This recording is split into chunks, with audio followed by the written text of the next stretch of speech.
बड़ी खबर की ओर जो कि सतना से मिल रही है। शहीद कर्णवीर का आज अंतिम संस्कार होगा। देवमऊ दलदल गांव में उन्हें मुखाग्नि दी जाएगी। मुख्यमंत्री शिवराज सिंह चौहान भी उनके अंतिम संस्कार में शामिल होंगे।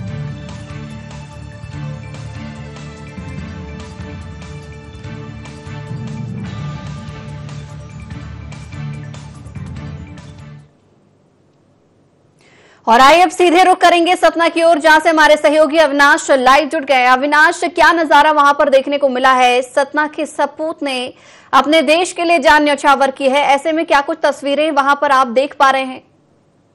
संचिता, आपको बता दें कि 20 तारीख की भोर में सुबह 4 बजे के करीब जो कर्णवीर सिंह है उनकी शहादत हुई थी और सोफिया में आतंकी मुठभेड़ में उन्होंने 2 आतंकियों को मार गिराया था। उनके नाम उस नसूबे को किया था और उनकी जो 2 गोलियां लगी है ये जानकारी बताई जा रही थी। उसके बाद उनकी जो शहादत हुई है उसके बाद जैसे ही सतना में इस बात की जानकारी लगी और पूरे विंध्य में इसकी शोक सी लहर दौड़ चुकी थी। लेकिन आपको बता दें कि कर्णवीर सिंह 2017 में राजपूत बटालियन RRS 44 में पदस्थ हुए थे और उनके पिताजी भी सूबेदार के पद से रिटायरमेंट हुए थे।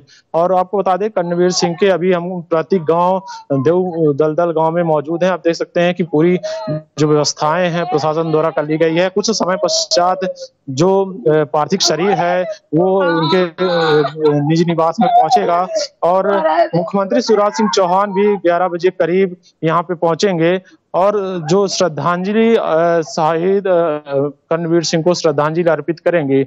इसमें देखें पूरी व्यवस्थाएं हैं, लोग का जनसैलाब धीरे धीरे करके पहुंच रहा है। अंतिम विदाई के लिए, अंतिम दर्शन के लिए लोग यहाँ पे पहुंच रहे हैं और लगातार देखा जाए तो जो जनसंख्या है वो बढ़ रही है। ऐसे में देखा जाए तो हमारे साथ उनके चाचा जी मौजूद हैं, उनसे जानेंगे कि संचिता की कर्णवीर सिंह का क्या स्वभाव था और क्या उनके हॉबीज थे और कैसा उनका बर्ताव रहता था। जैसे उन्होंने 17 में ज्वाइनिंग की, उसके पहले कहाँ से पढ़ाई की और कैसा उनका स्वभाव था?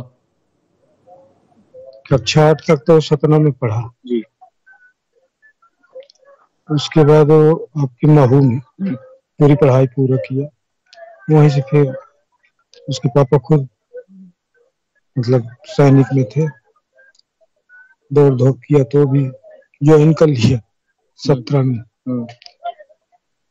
जब भी उससे बात कर तो हंसता रहता था। इसकी कब सूचना आप लोगों को लगी? और उनके पिताजी को रात में दिन में 20 तारीख को समथिंग 11:30 या 12 के बीच में जब यहाँ से कॉल किए, फिर जब पहले कोई फोन उठाया नहीं, जब फिर कॉल किए तो वहां से हुआ CO साहब बताए कि आपका बेटा कर्णवीर प्रताप सिंह लड़ते लड़ते वीर गति को प्राप्त। 12 बजे के आसपास जानकारी हुई। क्या पार्थिव शरीर कब तक यहाँ पे पहुंचने वाला है? क्या तैयारी है? लोकेशन ये है कि यहाँ से 10 किलोमीटर दूर देव जमुना गांव है, रामपुर थाना क्षेत्र के अंतर्गत। वहां तक पहुंचेगा, लेकिन पब्लिक की वहां भी जनसन लैब बड़ा है तो उनके अंतिम दर्शन करते हुए धीरे धीरे वाहन आ रहा है। तो निश्चित तौर पे संस्था जो वीर गति को प्राप्त कर्णवीर सिंह हुए उनके अंतिम दर्शन के लिए जो लोगों को भीड़ है वो इकट्ठा हो रही है और कहीं ना कहीं जो पार्थिव शरीर गांव पहुंचने के लिए ये समय लग रहा है और जगह जगह उनकी श्रद्धांजलि दी जा रही है उनको। संचिता। हाँ बिल्कुल अविनाश, वो स्थिति भी हम देख पा रहे हैं, वो करुण हृदय भी हमें सुनाई दे रहा है जो वहां पर कर्णवीर के जाने से वहां पर माहौल बना हुआ है। उनके चाचा की मनोस्थिति भी हमने जानी। वाकई 26 साल की उम्र में देश के लिए अपनी जान दे देना एक छोटी आसान बात नहीं है। ऐसे देश के वीर जवानों पर हमें भी गर्व है अविनाश, क्योंकि उनकी वजह से ही आज हम खुली हवा में सांस ले पा रहे हैं, सुरक्षित महसूस कर पा रहे हैं। अविनाश, और कोशिश कीजिए कि गाँव वाले क्या कुछ उनके बारे में कहते हैं, किस तरीके का उनका स्वभाव रहा है, और क्योंकि वहां पर ही वो पले बढ़े हैं, प्रारंभिक शिक्षा भी उन्होंने वहां से ही ग्रहण की है। और साथ ही अगर और भी आप ग्रामीणों से भी उस क्षेत्र की चर्चा कर पाए अविनाश, तस्वीरें, वो नजारा आप हमारे दर्शकों को दिखा पाए कर्णवीर की कर्म भूमि से, तो जरूर दिखाएं। निश्चित तौर पे संचिता, उनके पापा भी सूबेदार के पद से रिटायरमेंट हुए हैं। उन्होंने भी अपनी सेवाएं जो है वो सेना को दी है, और उसके देखते हुए जो कर्णवीर सिंह थे तो उनका एक पहले से ही देशभक्ति में जो लगाव था वो स्कूल से लेकर और स्पोर्ट में लगातार वो जुटे रहे हैं, अपनी सेवाएं देते रहे हैं। हमारे साथ कुछ लोग और मौजूद हैं। भैया, कैसा स्वभाव था, कैसा कर्णवीर का रहन सहन, और कैसे बहुत अच्छा स्वभाव था उनका जी। वीरगति का प्राप्त हो गए वो हैं। हम लोगों को गर्व है इस चीज का।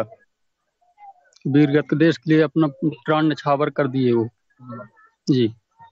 तो देश के लिए उन्होंने शहीद हुए हैं, अपनी भारत माँ की रक्षा के लिए, और लगातार जो आतंकी मुठभेड़ है वो भी लगातार जारी थी, और हमारे सेना लगातार उनको जवाब दे रही है। तो उनके पिताजी भी सेना में थे, तो क्या उनको कैसा महसूस हुआ कि वो भी सेना में भर्ती हुए?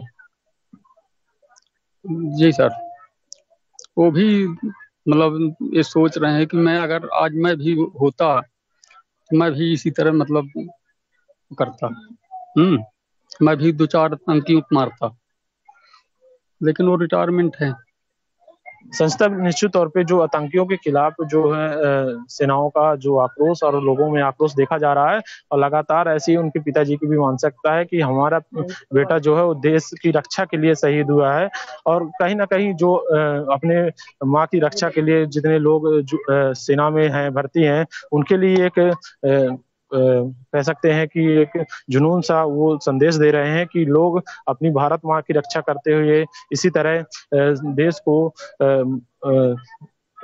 शहीद हों और लगातार अपनी भारत माँ की रक्षा करें। ऐसे में देखा जाए तो देखिए पूरी व्यवस्थाएं हैं, जो प्रशासन है वो चप्पे चप्पे पे मुस्तैद किया गया है। जो कि शिवराज सिंह चौहान 11 बजे करीब उनको समय दिया गया है कि 11 बजे के लगभग वो यहाँ पे पहुंचेंगे। देखिए गांव ग्रामीण के लोग भी लगातार यहाँ पे पहुंच रहे हैं, और अंतिम दर्शन के लिए जो कर्मवीर सिंह है उनके अंतिम दर्शन के लिए लोग पहुंच रहे हैं, और भारी तादाद में लोग पहुंचे हैं। और देखा जाए तो लगातार जगह जगह उनका भी जो श्रद्धांजलि का सिलसिला है वो लगातार जारी किया जा रहा है। पूरी व्यवस्थाएं जो है वो प्रशासन द्वारा भी की गई है, और यहाँ पे पूर्व मंत्री भी पहुंचे हुए हैं, राजेंद्र शुक्ल जी, और स्थानीय विधायक विक्रम सिंह जी भी पहुंचे हुए हैं। और देखा जाए तो पूरी व्यवस्थाएं हैं, प्रशासन पहुंच रहा है, और राज्य मंत्री रामखिलावन पटेल और मुख्यमंत्री शिवराज सिंह चौहान 11 बजे का टाइम दिया गया है, वो यहाँ पे पहुंचेंगे। पूरी व्यवस्था हेलीपैड वगैरह कर ली गई है। यहाँ पे पार्थिव शरीर रखा जाएगा संचिता, उसके बाद कुछ समय पश्चात अंतिम संस्कार के लिए यहाँ से रवाना किया जाएगा।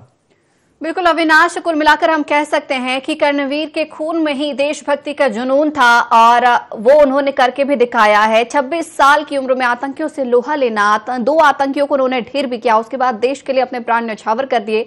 ऐसे वीर सपूत को बहुत बहुत नमन हमारा, उन्हें सच्ची श्रद्धांजलि। अविनाश, बहुत बहुत धन्यवाद इस खबर पर हमारे साथ चर्चा करने के लिए, और यहाँ पर रुक रहे हैं एक छोटे से ब्रेक।